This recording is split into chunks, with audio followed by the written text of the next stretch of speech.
सिद्धगढी नगरपालिका वडा नम्बर 11 गाउँको चाहिँ लामा गुरुहरू गुफाबाट निस्किने दिनको एउटा झलक हो। यहाँ चाहिँ गुफा बसेका लामा गुरुहरूलाई चाहिँ घरमा लाने कार्यक्रम भइरहेको छ। यो लामो ठुलो मानिसहरूको भिड चाहिँ उहाँहरूको स्वागतको लागि चाहिँ उपस्थित हुनुभएको हो।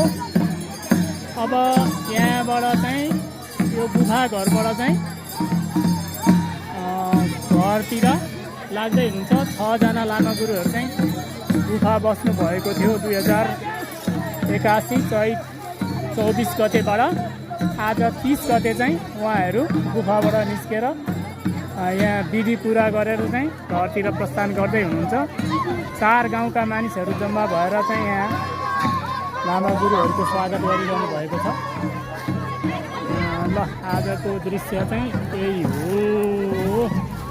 अब हाम्रो पनि फोटो आयो सबैजनाको।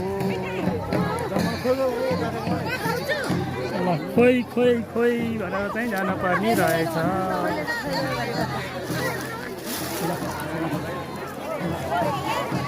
यो चाहिँ गुफा बसेको गुफा घर।